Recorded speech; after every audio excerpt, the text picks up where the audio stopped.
और इस बीच हैदराबाद से बड़ी खबर आ रही है। हैदराबाद नगर निकाय चुनाव में बीजेपी अब नंबर 2 की पार्टी बन गई है।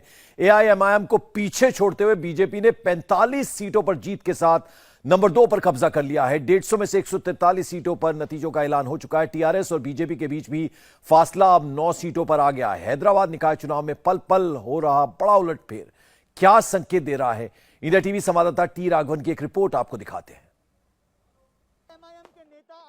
ओवैसी ने एक बार फिर साबित कर दिया है कि उनके गढ़ में उन्हें कोई मात नहीं दे सकता।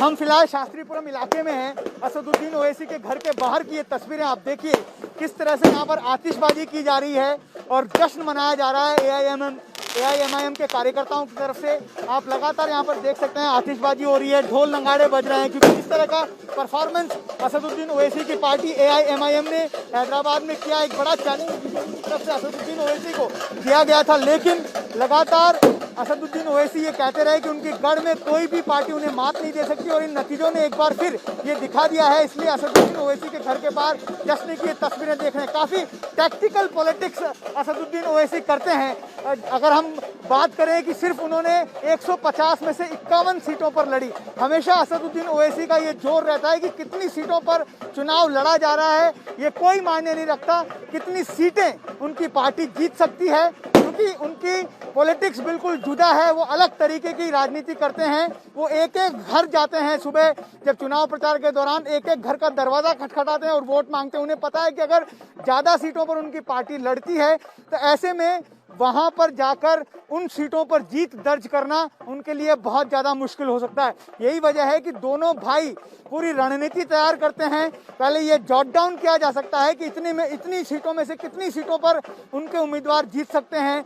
मुस्लिम बाहुल्य इलाके हैं, किस तरह से वहां पर मुस्लिम वोटों को एकजुट रखा जा सकता है। उसके बाद ये तय होता है कि पार्टी कितनी सीटों पर लड़ेगी और उसके बाद आप देख सकते हैं नतीजे ऐसे सामने आते हैं। और ये बहुत बड़ी बात है। असदुद्दीन ओवैसी का कद एक बार फिर बढ़ा है। बिहार के चुनाव में हमने देखा कि किस तरह से पूरी रणनीति के साथ वो वहां पर उतरे थे और 5 सीटों पर बिहार में असदुद्दीन ओवैसी की पार्टी एआईएमआईएम ने जीत दर्ज की।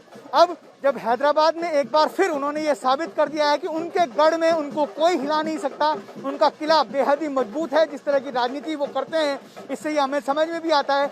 इसके बाद अब बंगाल की तरफ रुख करने जा रहे हैं असदुद्दीन ओवैसी। पहले ये कह चुके हैं कि बंगाल की यूनिट अगर उन्हें इस बात की इजाजत देती है, उनको लगता है, क्योंकि अभी तक वो एसेस कर रहे हैं ग्राउंड सिचुएशन को, वहां पर लोगों को उन्होंने काम पर ऑलरेडी लगा दिया है, वहां पर एसेस किया जा रहा है। पूरा एनालिसिस करने के बाद जब उन्हें लगेगा कि वहां पर भी वो मुस्लिम वोटों को एकजुट कर सकते हैं, मुस्लिम वोटों की बदौलत बंगाल में भी जीत सकते हैं, तो यहाँ से हम देखेंगे कि वेस्ट बंगाल में भी वो चुनाव लड़ते हुए नजर आएंगे। एक बार आप फिर देखिए असदुद्दीन ओवैसी के घर के बाहर की ये तस्वीरें हैं।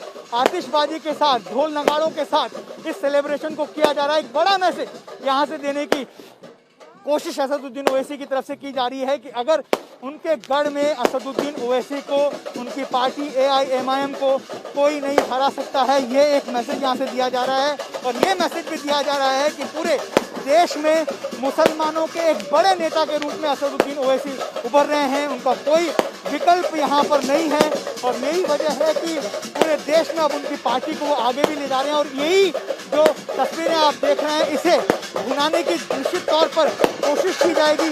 पश्चिम बंगाल में असदुद्दीन ओवैसी की पॉलिटिक्स का तरीका यही है कि वो पहले पूरे असेस करते हैं, उसके बाद जो माहौल उनको पिछली जीत से मिलता है उसको यहाँ पर इंटरेस्ट करते हैं। ये बात हमने चुनाव प्रचार के दौरान भी देखी, तो उन्होंने बार बार ये कहा कि हैदराबाद के स्थानीय निकाय चुनाव में उन्होंने ये कहा कि हैदराबाद के स्थानीय निकाय के चुनाव में उन्होंने ये कहा कि वो बिहार की जनता का धन्यवाद देना चाहते हैं कि मजलिस को उन्होंने सिर आंखों पर बिठाया। यही आप तस्वीरें आप देख रहे हैं, ये तस्वीरें आप बंगाल में दिखाई जाएगी असदुद्दीन ओवैसी की तरफ से और ये कहा जाएगा कि बंगाल में अब उनके कद का कोई मुस्लिम नेता नहीं है और इसीलिए उन्हें वोट दिया जाना चाहिए, मजलिस को वोट दिया जाना चाहिए। तो आपने राघवन की ये रिपोर्ट देखी असदुद्दीन ओवैसी के घर के बाहर से, लेकिन लास्ट मोमेंट पर फिर से उलटफेर हो रहे हैं और आपको बता दें कि अब बीजेपी नंबर 2 की पार्टी है। डिफरेंस बीजेपी और टीआरएस के बीच में आप देखिए 60-46 यानी केवल 14 सीटों का डिफरेंस है। 42 के साथ तीसरे नंबर पर एआईएमआईएम है, लेकिन असदुद्दीन ओवैसी की पार्टी ने केवल 51 सीटों पर यह हैदराबाद म्युनिसिपल कॉर्पोरेशन का चुनाव लड़ा था। तो ऐसे में ये एक तरह से उपलब्धि के तौर पर कहा जा सकता है असदुद्दीन ओवैसी के लिए, यानी उनका स्ट्राइक रेट बढ़ा है। और अगर देखा जाए तो यहां पर आप ये भी देख सकते हैं कि इंटैक्ट रही है एआईएमआईएम की पोजीशन, लेकिन बीजेपी को फायदा बहुत ज्यादा, क्योंकि 4 से अगर 46 तक बीजेपी का नंबर पहुंचा तो आप अंदाजा लगा सकते हैं पूरी ताकत इस बार के चुनाव में, म्युनिसिपल कॉर्पोरेशन के चुनाव में बीजेपी ने झोंकी थी।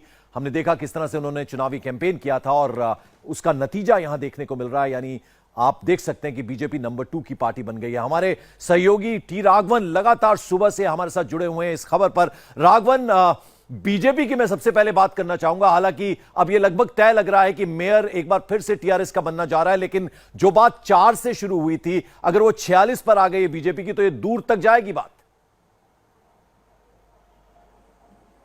जी बिल्कुल पंकज, कह सकते हैं कि एक जबरदस्त बाउंस बैक है। थोड़ी देर पहले तक हमने देखा था कि टीआरएस के नेता ये कहने लगे थे कि उन्होंने बीजेपी को हरा दिया है, हैदराबाद की जनता ने बीजेपी को नकार दिया, लेकिन जिस तरह का बाउंस बैक बीजेपी करती हुई दिख रही है, क्योंकि अभी भी हमें 1 घंटा और इंतजार करना होगा जब पूरी तरह से नतीजे सामने आएंगे, लेकिन बीजेपी का ये बाउंस बैक बहुत बड़ा मैसेज यहाँ पर देता हुआ नजर आ रहा है। जैसा आपने कहा कि 4 से 46 सीटों तक बीजेपी चली गई है, तो जिस तरह का इनरोड यहाँ पर बनाया है, पहले ही कर्नाटक में बीजेपी गवर्नमेंट है, अब हैदराबाद से एक बार तेलंगाना की चढ़ाई जो है वो शुरू होने जा रही है। 2023 के लिए बहुत बड़ी ताकत जो है ये रिजल्ट्स बीजेपी को देंगे। इससे पहले हमने देखा था कि दुब्बाका के उपचुनाव में कैसे टीआरएस के गढ़ में जाकर टीआरएस के तीनों नेताओं की सीट के बीच जाकर दुब्बाका उपचुनाव को बीजेपी ने जीता था। उससे पहले लोकसभा के चुनाव में भी 4 सीटों पर बीजेपी यहां पर जीत कर आई थी। तो अब ये जो नतीजे हैं, हालांकि बीजेपी का ये दावा था कि वो सबसे बड़ी पार्टी बनकर उभरेगी और लगता है कि उस तरफ से अब बढ़ने भी लगी, लेकिन अगर बीजेपी के नेताओं का साथ में ये भी कहना पंकज कि अगर उन्हें कुछ और वक्त दिया जाता तो शायद